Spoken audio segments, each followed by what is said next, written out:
Good morning বন্ধুরা, কেমন আছো তোমরা? আশা করছি তোমরা সবাই অনেক অনেক ভালো আছো। সঙ্গীতা ব্লগে তোমাদের সবাইকে জানাই অনেক অনেক ওয়েলকাম আর ভালোবাসা জানিয়ে আজকের ব্লগটা শুরু করে দিলাম। আজকের ব্লগটা কি নিয়ে হতে চলেছে আশা করি তোমরা টাইটেল থাম্বনেল দেখে বুঝতেই পেরে গেছো। আজকে যেহেতু আমার মেয়ের এক্সাম শুরু, তাই আমি আজকে ঘুম থেকে একটুখানি তাড়াতাড়ি উঠেছি অন্য দিনের তুলনায়।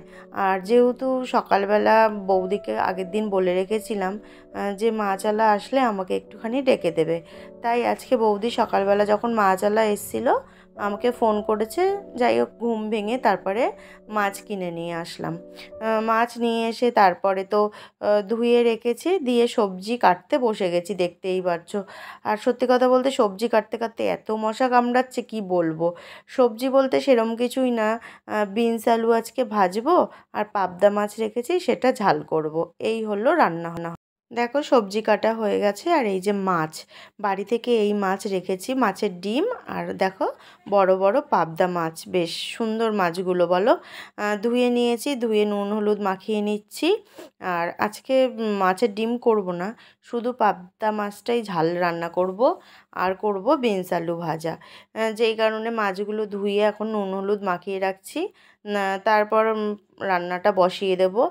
কারণ আজকে যেহেতু বললামই তোমাদেরকে মেয়ের স্কুলে পরীক্ষা শুরু হয়ে গেছে, আর অনেকটাই চাপের, কি বলো তো, একবার দিয়ে তারপর আবার নিয়ে আসতে হবে। তারপর আজকে যেহেতু সোমবার, আমার প্রচুর কাজ রয়েছে বাইরে, জানো তো, অনেকগুলো জায়গায় যেতে হবে। তার জন্য একটু তাড়াতাড়ি উঠেছি, উঠে রান্নাবান্না করে মেয়েকে স্কুলে নিয়ে যাব। আর যেহেতু এখন চৈত্র মাস, তোমাদের দাদাভাইও একটু কাজের জায়গায় তাড়াতাড়ি বেরিয়ে যেতে হবে, কারণ চৈত্র সেল যেহেতু শুরু হয়ে যাচ্ছে, তাই একটু। এদিকে দেখো বিনস আলুটাও কেটে নিয়েছি, আর এখানে নিয়েছি মাছের জন্য একটু আলু, দুটো টমেটো আর কাঁচা লঙ্কা, আর একটু আদা নিয়েছি। আদা সেই রকমভাবে দেবো না। আর গ্যাসে বসিয়েছি কড়াই, আর একদিকে বসিয়ে দিয়েছি ভাত। এদিকে দেখো বন্ধুরা, আমার রান্নাটা প্রায় হয়ে এসছে, মাছের ঝোলও ফুটে গেছে, আর ভাত তো হয়ে গেছে, ভাজা হয়ে গেছে। মাছের ঝোলটা ধনেপাতা দিয়ে দিয়েছে, এবার আমি নামিয়ে নেব। চলো কি কি রান্না করেছি সেটাই তোমাদের সাথে শেয়ার করি। আজকে করেছি ভাত, দেখতেই পাচ্ছ, আর এখানে রয়েছে বিনস আলু ভাজা। এখানে তোমাদের দাদাভাইয়ের খাবারটা বেড়ে ফেলেছি বলে মনে হচ্ছে অল্প, আর তোমাদের দাদাভাইকেও খেতে দিয়ে দিয়েছি। আর এই দেখো এখানে রয়েছে মাছের ঝোল, দেখতেই পাচ্ছ, হালকা মশলা দিয়ে পাবদা মাছের ঝাল করেছি। এইদিকে দেখো তোমাদের দাদাভাই খেতে বসে গেছে, ও মাছের ঝোল দিয়ে খাচ্ছে, খেয়ে কাজে বেরোবে। এদিকে মেয়ে স্কুলের জন্য রেডি হচ্ছে।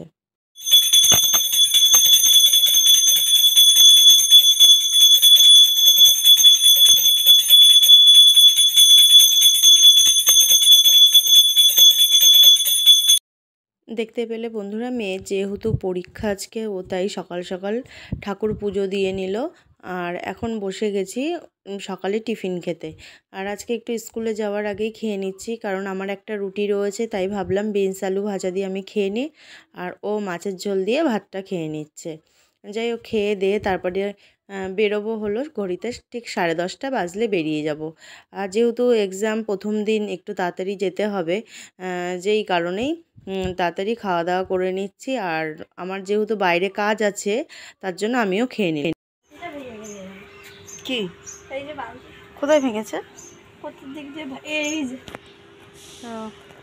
ও ঠিক আছে।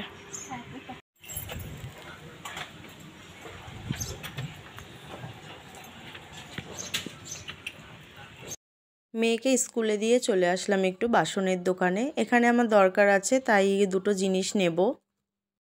বাসনের দোকান থেকে সোজা চলে গেছিলাম সবজির দোকানে।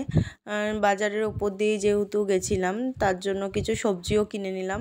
আর আমার ঘরে সত্যি কথা বলতে কি জানো তো, একদম কিছু সবজি ছিল না, তাই অনেকগুলোই সবজি কিনে নিয়েছি। দেখো এখানে আলু, আদা না রসুন, তারপর মেয়ের জন্য একটু আঙ্গুর ফল, করলা, ঢেঁড়স, পটল, এই হলো আজকে বাজার করেছি, আর টমেটো নিয়ে তারপর চলে আসলাম। আর এই যে দেখতে পাচ্ছ না যেই থালাটা, এইটা কিনেছি। আর এই থালাটা কিনেছি কিসের জন্য জানো তো? বাড়িতে একটুখানি মাঝে মধ্যে যখন মোমো মানে খেতে ইচ্ছে করে, মেয়ে মাঝে মধ্যে বায়না করে, যেই কারণে এই থালাটা কিনে আনলাম। আর এদিকে সবজিগুলো সব প্যাকেট করে নিয়েছি। প্যাকেট করে নিয়ে এই যে ফ্রিজের টেটটা বের করেছি ফ্রিজ থেকে, কারণ এর মধ্যে যেই সবজিগুলো ছিল আগে তার নিচে ধুলো ধুলো পড়ে গেছে জানো তো। আর সবজি বলতে ফ্রিজে শুধুমাত্র বেগুন ছিল। আজ কতদিন ধরে একদমই বেগুন কিছুতেই খাওয়া হচ্ছে না। যাই হোক, অনেকটা বেগুন রয়ে গেছে ফ্রিজে। আর যে কোনো অন্য কোনো সবজি ছিল না বলে আজকে একটুখানি বাজার করলাম। আর সত্যি কথা বলতে এত রোদ উঠে গেছে না, এখন মেয়ে স্কুল না গেলে একদম বাজারের জন্য আলাদাভাবে আর বেরোতে ইচ্ছে করে না। তাই আজকে যেহেতু মেয়ের এক্সাম, ওকে দিয়ে অনেকটাই সময় পেয়েছি, তাই বাইরের কাজগুলো সেরে নিলাম। আর আজকে অনেকগুলো নিয়ে এসেছিলাম জানো তো শশা। কবে থেকে শশা কিনবো ভাবছি, কিন্তু কেনা হচ্ছিল না, তাই আজকে একবারে 1 কেজি শশা নিয়ে এসেছি, 1 কেজি টমেটো, পটল, ঢেঁড়স, আর রসুন, আলু, আর মেয়ের জন্য একটু আঙ্গুর ফল আর কলা, এই হলো বাজার করলাম। আর তোমাদেরকে তো দেখালাম যে ওই স্টিলের থালাটাও কিনেছি মোমো বানানোর জন্য। জানি না কেমন হবে, কিন্তু ওটার মধ্যে আশা করি ভালো হবে। মেয়েকে স্কুল দিয়ে মানে নিয়ে এসে তারপর কতগুলো জামা কাপড় আমার বললাম না জমানো ছিল, সেগুলোকে দেখো কেচে নিয়েছি। দেখো বন্ধুরা, স্নান করে চলে আসলাম মেয়েকে স্কুল থেকে স্নান করে। এই দেখো কতগুলো জামা কাপড় কেচেছি, এগুলোকে এখন মেলবো, মেললে তারপর মাথাটা আসছে। চলো সঙ্গে থাকো। দেখো বন্ধুরা, স্নান করে জামা কাপড় সব মেলে দিয়ে আসলাম, দিয়ে সিঁদুরটা পরলাম, টিপ পরলাম। যাই হোক, এখন সব কমপ্লিট হলো। আর আজকে অনেকটা বেলায় স্নান করলাম, প্রায় দুটো তো এখন বাজে, মানে 1:30টার সময় ধরো। কারণ মেয়েকে স্কুল ছুটি হলো, ওকে নিয়ে আসলাম। তারপর আগে তো দেখেছো ওকে স্কুল দিয়ে বাজার টাজার করে, আমার কাজ ছিল বাইরে, সেই সব করে তারপরে বাড়ি এসেছি। এসে আবার একটুখানি বসে ওকে আনতে গেলাম। ওকে এনে তারপর ভাবলাম না জামা কাপড় অনেকগুলো রয়েছে, তাও এখনও 2টো চাদর বাকি রয়েছে। 2টো চাদর কালকে কেচেছি, আর 2টো রয়েছে, আজকে আর হলো না। আগামীকাল দেখি চাদর 2টো কেচে নেব। যাই হোক, দেখো মেয়ে তো এসে এখন একটু গড়াগড়ি খাচ্ছে। প্রচণ্ড গরমে দেখো পাখা চালানো যাচ্ছে না, এত ঘরে মানে আগুনের মতো হাওয়া বেরোচ্ছে। তাই বললাম দেখি স্ট্যান্ড পাখাটা এনে এই ঘরে একটুখানি শোবো। এই ঘরটাতে তবু একটু ঠান্ডা, কিন্তু আমার বড় ঘরে এত গরম, মারাত্মক গরম এখন। চলো বন্ধুরা সঙ্গে থাকো। দেখো বন্ধুরা, চলে আসলাম এখন খাবার খেতে দুপুরে। এই যে মেয়ে আর আমি দুজনা খাবার নিয়ে নিয়েছি। আর আজকে কি হয়েছে সেটা তো তোমাদের সাথে শেয়ার করেছি। চলো খেয়ে দিয়ে নিই, তারপর আবার ফিরে আসলাম বন্ধুরা সন্ধ্যাবেলা। আর দুপুরের পর থেকে তোমাদের সামনেই আসতে পারিনি, কারণ আমার একটা কাজ ছিল, কাজে গেছিলাম। কাজ থেকে এসে আর এখন সন্ধ্যা হয়ে গেছে। বাইরে জামা কাপড়গুলো রয়েছে, জামা কাপড়গুলো একটু তুলে নিই। আর আমার মেয়ে স্কুল থেকে এসে আজকে জানো তো ঘুমিয়ে পড়েছে, যেই কারণে ও কোনো কাজই করতে পারেনি, মানে জামা কাপড়গুলো তোলেনি। যাই হোক, চলো সঙ্গে থাকো। এইদিকে দেখো বাইরে সন্ধ্যা হয়ে গেছে।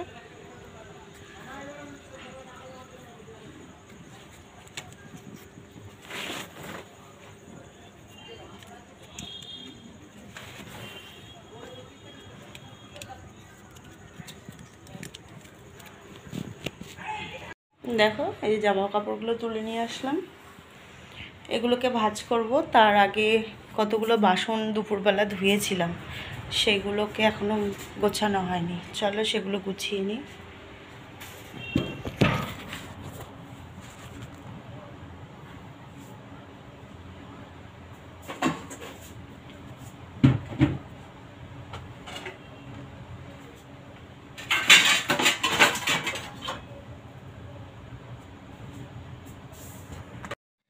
এদিকে দেখো বন্ধুরা, বাসন গুছিয়ে চলে আসলাম জামা কাপড় গোছাতে। জামা কাপড়গুলো মেয়ের স্কুলের ড্রেসটা না ভেজা ভেজা রয়েছে, তাই ভাবলাম একটুখানি মেলে রাখি, কালকের মধ্যে শুকিয়ে যাবে যেটুখানি কোমরটা ভেজা রয়েছে।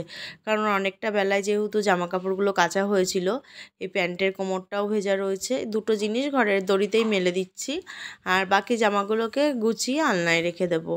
আর আজকে সত্যি কথা হঠাৎ করে একটা ফোন আসলো যেহেতু কাজের জন্য, তাই বেরিয়ে কাজটা করে আসলাম। আর এসে জামাটা চেঞ্জ করিনি, কারণ কি আবার যেতে হবে জানো তো গমকলে। গমকলের থেকে আটা আনবো।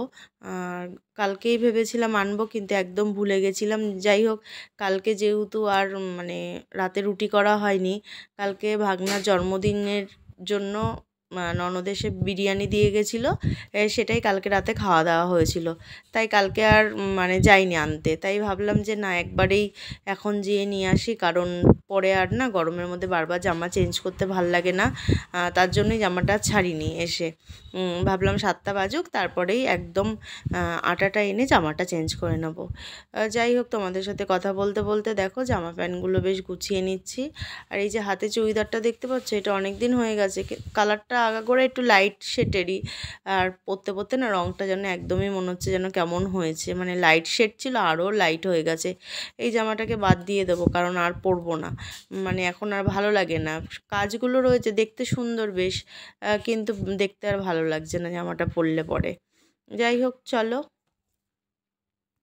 দেখতে পেলে বন্ধুরা, জামা কাপড় গোছানো কমপ্লিট হয়ে গেছে, আর সন্ধ্যাও হয়ে গেছে, সন্ধ্যা দেওয়া কমপ্লিট হয়ে গেছে। যাই হোক, আজকে সারাদিনের ব্লগ তোমাদের কাছে কেমন লাগলো প্লিজ কমেন্ট করে জানিও। যদি ভালো লাগে একটা লাইক শেয়ার করে দিও।